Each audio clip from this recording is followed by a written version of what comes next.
Our Lord goes to his hometown to be with his townsfolk, to be with his mother perhaps, who must have been present in the synagogue on this day, and he's aware of their lack of faith, and he makes a similarity between them and the faithless Israelites during the time of Elisha and Elijah the prophet.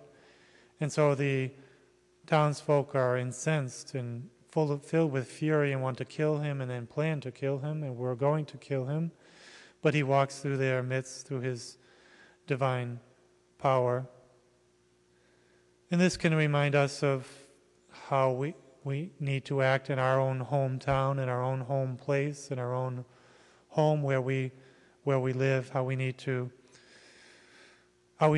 be good examples there, how we need to practice our faith in our home, in our very home with our family, those who we live with, how we need to sanctify ourselves, especially in that place, how we need to practice especially charity in our own home.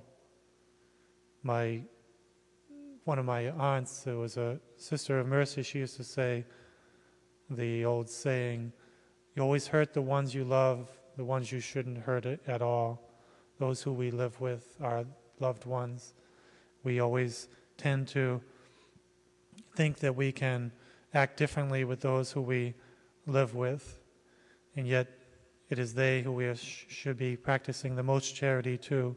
And it is true that if we practice charity in our home, then it's much easier to practice charity to those who we don't see as much, whose faults we are not as fully aware of as those who we live with.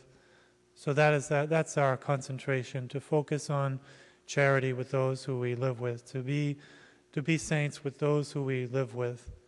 It isn't true that people sometimes think we're holy if they don't know us very well, but we can say to them, well, come live with me. Talk to those who I live with, and then you'll know what I'm really like.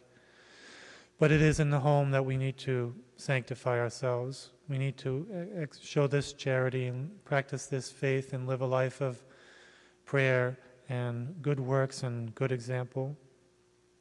So let's ask Our Lady to help us to be family-oriented in that way, to cultivate all the virtues and sanctity and holiness with the ones that we spend the most time with. And it is then that we will learn the true meaning of charity and holiness.